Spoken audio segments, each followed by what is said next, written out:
مشرق وسطی کی یہ تازہ ترین صورتحال ہے۔ امریکہ ایران اسرائیل لڑائی میں کود پڑا ہے۔ آگے کا منظرنامہ کیا ہوگا اور ایران کے پاس کیا آپشنز ہیں، اس تمام تر صورتحال کو ڈسکس کرتے ہیں۔ بریگیڈیئر ریٹائرڈ احمد سعید منہا صاحب نے ہمیں جوائن کیا ہے اور سابق سفارتکار جمیل احمد خان صاحب بھی ہمارے ساتھ موجود ہیں۔ بریگیڈیئر صاحب، آپ کی طرف میں آؤں گا، لیکن اس سے پہلے جمیل احمد خان صاحب، بنیادی طور پر آپشنز اب ایران کے پاس رہ کیا گئے ہیں؟ سفارتکاری کا راستہ اگر امریکہ کہتا ہے کہ سب سے بڑا ثالث میں ہوں، میں مصالحت کروا دیتا ہوں، اس سب کے باوجود جب B-2 اسٹرائکس ہوتی ہیں اور تاریخ کی سب سے بڑی B-2 اسٹرائکس ہوتی ہیں، تو اب ایران کے پاس بچا کیا ہے آپشن؟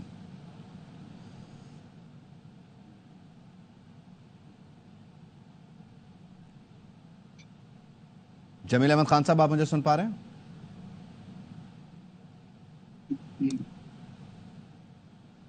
احمد سعید منہا صاحب، آپ مجھے سن پا رہے ہیں ابھی؟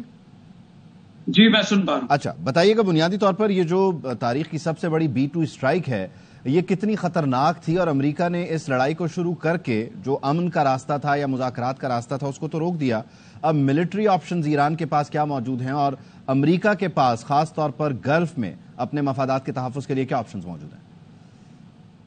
دیکھیں، اس کو سچویشن اوورال دیکھی جائے تو خاصی گمبھیر ہے۔ اس کو لوگ بڑے واضح طور پہ اینالسٹ جو ہیں، نہ صرف ہمارے اس خطے کے اینالسٹ بلکہ جو ویسٹ کے اینالسٹ ہیں، ایون امریکن اینالسٹ جو ہیں، وہ بھی یہ بات کر رہے ہیں کہ we are heading towards third world war. اب یہ تھرڈ ورلڈ وار جو ہے، اس میں آف کورس جو سپر پاورز ہیں، جو P5 کی پرماننٹ ممبرز ہیں سیکورٹی کونسل کی، ان کی انوالومنٹ کے بغیر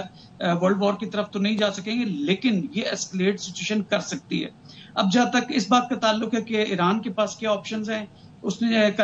نیگوسیشنز کر کے دیکھ لیا، ڈائیلاگز میں انٹر ہو کے دیکھ لیا، 2 دفعہ 10 دنوں کے اندر امریکن سے اس نے دھوکہ کھایا ہے، اور جو ٹرسٹ کے ایک ایلیمنٹ ایک سول سپر پاور سے جو اٹیچ کیا جاتا تھا، اور اسپیشلی جو وہاں کے پریزیڈنٹ سے، وہ اس کو بری طرح وہ گھائل ہوا ہے۔ اب کس طرح سے کہ مسقط میں 10 دن پہلے جب نیگوسیشنز ہو رہی تھی نیوکلیئر جو ہے اس کے ڈیولپمنٹ یا انرچمنٹ کے اوپر، تو اس پر نیتن یاہو نے سرپرائز اچیو کرتے ہوئے ان ڈائیلاگز کا کور لیتے ہوئے اٹیک کیا تھا۔ اب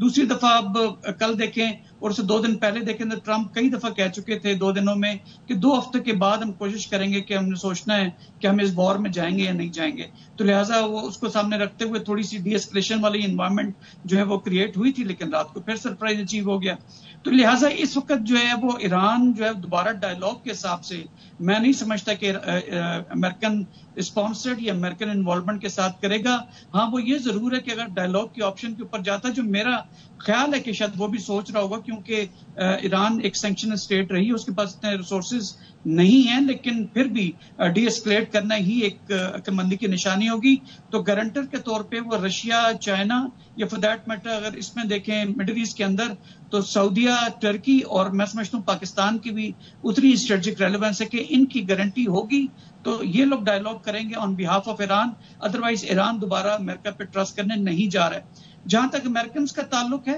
میں اس سلسلے میں بڑے واضح طور پہ ابھی جو چیف آف ان کے جو chairman joint chief staff committee کی جو پریس بریفنگ آپ دیکھ رہے تھے، تو اس کے اندر جو انہوں نے امپریشن ایک دیا وہ یہ تھا کہ ہم نے صرف نیوکلیئر کی سائٹس پہ حملہ کیا، ہم نے کوئی خاطر خواہ دوسرے ٹارگیٹس انگیج نہیں کیا اور اس طرح کیجولیٹیز وہاں پہ نہیں ہوئی ہیں۔ انہوں نے جو B-52 یوز بھی کیے ہیں، وہ بھی جو ڈیگو گارشیا جو ان کا ایک انڈین اوشن میں ایک آئی لینڈ ہے جو کہ بیسیکلی اون کرتا ہے UK اور 1960 سے لیز کے پر امریکن سے، وہاں سے فلائی کروائیں۔ تو اس کا مطلب ہے کہ B-52 وہاں سے لے کر آئے تھے، نہ کہ وہ کسی ایسے اڈے سے لے کر آئے جو کہ مڈل ایسٹ میں تھا۔ تو لہٰذا وہ نہیں چاہتے تھے کہ ایسے اڈوں کے اوپر ایران جو ہے وہ ریٹیلیٹ کرے۔ ایٹ دا سیم ٹائم امریکہ کے اندر دیکھیں تو پریزیڈنٹ ٹرمپ کی ایکسیپٹیبلٹی، وہ پہلے بھی کافی مانگ تھی، اب دوبارہ اس کو کافی شوق پہنچا، اسپیشلی جو وہاں کی سینیٹرز ہیں وہ بڑی کھل کے پوزیشن لے رہے ہیں کہ سینٹ کی یا اوول کی جو ہے وہ ایکسیپٹنس کے بغیر یا اپروول کے بغیر پریزیڈنٹ حملہ نہیں کر سکتا ہے۔ اسی طرح بڑے واضح طور پہ نظر آتا ہے کہ جو جوش لابی ہے، جو ڈیپ سٹیٹ ہے بیسیکلی، اس کے پریشر میں آ کے جو ٹرمپ صاحب نے یہ کی ہے، جس کی قیمت میرے خیال میں جیو پولیٹیکلی اور جیو اسٹریٹجیکلی امریکنز کو بھگتنی پڑے گی، اور یہ دنیا جو ہے بڑے واضح طور پہ جو پہلے لیکن آپ سمجھتے ہیں اس میں بنیادی طور پر اس کے 2-3 پہلو ہیں بریگیڈیئر صاحب۔ ایک تو یہ کہ امریکہ جو کہ یہ دعویٰ کرتا ہے کہ بلکہ امریکی صدر ہی کہتے ہیں کہ وہ مصالحت کروا دیتے ہیں، اور حالیہ دنوں میں تو وہ پاک بھارت کشیدگی کا حوالہ دیتے ہیں، لیکن اپنے گھر تک جب معاملات آئے تو ان سے اس ریسٹرینٹ کا مظاہرہ نہیں ہوا اور B-2 بمبار جو ہیں انہوں نے بھیج دیے۔ اب یہاں پر انہوں نے ذمہ داری بڑھا دی رشیا کی، چائنا کی، یا پھر ساتھ ہی ساتھ آپ کہہ لیجئے کہ گلف میں بیٹھے ہوئے ان کے جو اتحادی ہیں جو کہیں نہ کہیں امریکہ کی مذمت بھی کرتے ہیں بغیر نام لیے، اور وہیں ساتھ ہی ساتھ ایران کے ساتھ کھڑے ہونے کی بات بھی کرتے ہیں. تو اب ان سارے فریقین کو اترنا پڑے گا میدان میں اور کسی نہ کسی طریقے سے معاملے کو سلجھانا ہوگا، کیونکہ پاسدار انقلاب جو ہے وہ تو کلیئرلی کہہ چکا کہ مشرق وسطیٰ میں جو امریکی اثاثے ہیں ان کو تو نشانہ بنائیں گے. تو یہ فرنٹ اگر کھل گیا تو یہ ایک عرب سپرنگ کسی صورتحال بن جائے گی. دیکھیں عرب سپرنگ تو تھی، وہ بیسیکلی رجیم چینج کرنی تھی. آٹوکریٹ جتنی گورنمنٹس تھی ان کو مجبور کرنا تھا کہ وہ اسرائیل کو مانے اور اس کے ساتھ ڈپلومیٹک ریلیشنز جو ہے. لیکن جہاں تک ابھی ایران اور گلف کے تعلقات آ گئے ہیں وہاں دوبارہ اسی تصفیے پہ چلے جائیں گے تو بنیادی طور پر تو وہ عرب ممالک اور ایران کے درمیان ایک نئی لڑائی شروع ہونے کا خدشہ تو پیدا ہو جاتا ہے نا اگر مڈل ایسٹ میں امریکی اثاثوں کو نشانہ بنایا جاتا ہے. دیکھیں ایک اینگل کے حساب سے بالکل ٹھیک ہے، لیکن جیسے آپ نے کہا کہ دبے لفظوں میں وہ امریکہ کی مذمت بھی کرتے نظر آتے ہیں، ایران کے ساتھ کھڑے ہوتے بھی نظر آتے ہیں. آج آپ نے دیکھا کہ جو OIC کی میٹنگ وہاں استنبول میں ہو رہی تھی وہاں پر بھی جو ہے پرو ایرانین جو ہے وہ اسٹیٹمنٹس دی گئی تھی. اس کے پیچھے ایک تو وجہ یہ کہ مسلم ممالک ہیں تو لہٰذا ہم نے OIC کا مینڈیٹ بھی ایک ہم نے دینے تھے، اور دوسرا وہاں پہ اگر آپ دیکھیں جو اڈے ہیں US کے وہ کہاں کا ہیں، سعودیہ میں ہیں، عراق میں ہیں، قطر میں ہے، UAE کے اندر ہیں، جارڈن کے اندر ہیں. تو لہٰذا اگر ان کے اوپر حملہ کرتا ہے ایران تو پھر ڈائریکٹلی وہ انوالو ہوگا ان اسٹیٹس کے ساتھ بھی، ان کی سوورنٹی چیلنج ہوگی. دو کے اٹیک یا میزل اٹیک جو بھی ہوتا ہے وہ ان کے اڈوں پہ ہوگا، لیکن ان کی فضائی حدود یا ان کی سوورنٹی کو بھی چیلنج کیا جائے گا. تو کسی صورت بھی یہ ممالک نہیں چاہتے ہیں کہ جنگ جو ہے ان کے بارڈرز کے اندر ہے، تو لہٰذا وہ مجبوراً بھی اسٹیٹمنٹس دے رہے ہیں. لیکن کیا وہ ایران کے ساتھ دل سے کھڑے ہوں گے؟ تو اس کا ماضی میں اگر دیکھیں تو ایران ایک جو شیعہ لیڈ ان کی گورنمنٹ ہے وہ ہمیشہ اپنے پراکسیز کو استعمال کرتے ہوئے شیعہ کرسنٹ یا شیعہ آئیڈیالوجی کو وہ مڈل ایسٹ میں رائج کرنا چاہتی تھی، اور اس کے لیے حماس ہو گیا، آپ کا حزب اللہ ہو گیا، نیچے ہوتیز ہو گئے جو یمن میں تھے، ان کا استعمال کرتا رہا ہے. اسی طرح سے کیا ٹرکی، سعودی عربیہ، UAE، قطر جو پہلے شک کی نگاہ سے ایران کو دیکھتے تھے، کیا اب وہ اس کو اتنا سپورٹ کریں گے کہ اس کو دوبارہ سے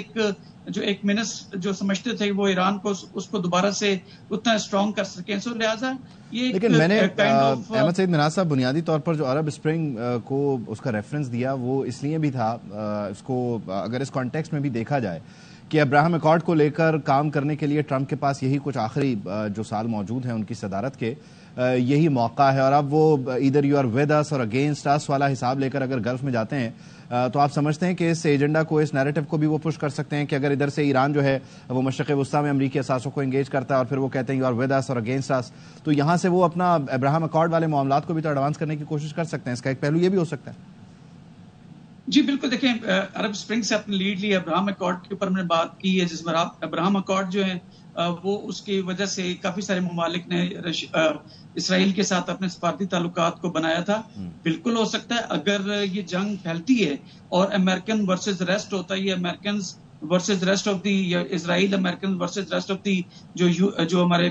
مشرق وسطیٰ کے ممالک ہیں، تو ان کو چوائس تو کرنی پڑے گی. تو یہاں پر پھر آ کے وہی ریئل پولیٹک والی بات آئے گی کہ لوگ اپنی جیو اسٹریٹجک اور جیو اکنامک انٹرسٹ کو دیکھیں گے، اور پرانی ہیورسٹکس جو ہیں ان کے پرانے شک و شبہات جو ایران کے ساتھ ایفیلیٹڈ رہے ہیں پچھلے 20-30 سالوں میں، جب سے وہاں پر جو ہے وہ عرب ریولیوشن، ایرانی ریولیوشن آیا تھا وہاں پہ، اور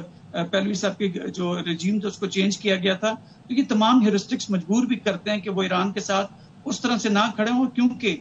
وہ اپنی افیلیشن اسی ملک کے ساتھ جو ہے وہ افیلیٹ کریں گے جو ان کو سیکیورٹی پرووائڈ کر سکتا ہے. اگر آپ دیکھیں تو مشرق وسطیٰ کے ممالک کی جو فوجیں ہیں وہ اتنی تگڑی نہیں ہیں، اسی لیے وہ 57 ملکوں کی ایک فوج بھی بنائی گئی تھی، لیکن وہ بالکل بھی ڈورمنٹ رہی، وہ صرف سرمونیل ہی رہی اور اس طرح سے کردار بھی نہیں رہا ہے. تو لہٰذا اس وقت ایک ڈائلما کائنڈ آف سچویشن ہے، ایک پیراڈاکسل کائنڈ آف سچویشن ہے، نہ صرف عرب ممالک کے لیے بلکہ ایران اور ان کے لیے امریکنز اور اسرائیل کے لیے بھی. And at the same time اس جنگ کو بڑھنے سے روکنے کے لیے یہ پیراڈاکسل سچویشن اس وقت رشیا اور چائنا کے سامنے بھی ہے کہ اگر اس میں فزیکلی وہ سپورٹ کرتے ہیں، ان کائنڈ سپورٹ کرتے ہیں بسائڈز مورل اور ڈپلومیٹک اور پولیٹیکل سپورٹ کے، تو پھر یہ جنگ کو اسپائرل اپ ہونے سے کوئی روک نہیں سکے گا. کیونکہ اسرائیل کی جو لابی ہے وہ بہت اسٹرانگ ہے، اور ڈیپ اسٹیٹ کے حساب سے ہم سب بہتر جانتے ہیں کہ اسرائیل کا کیا رول رہا ہے. ایون جو US کے اندر گورنمنٹس آتی ہیں ان کی مرضی کے بغیر نہیں آتی ہیں. تو لہٰذا یہ تمام ایک بڑی گمبھیر سی سچویشن ہے. اس لیے میں کہتا ہوں کہ 24 سے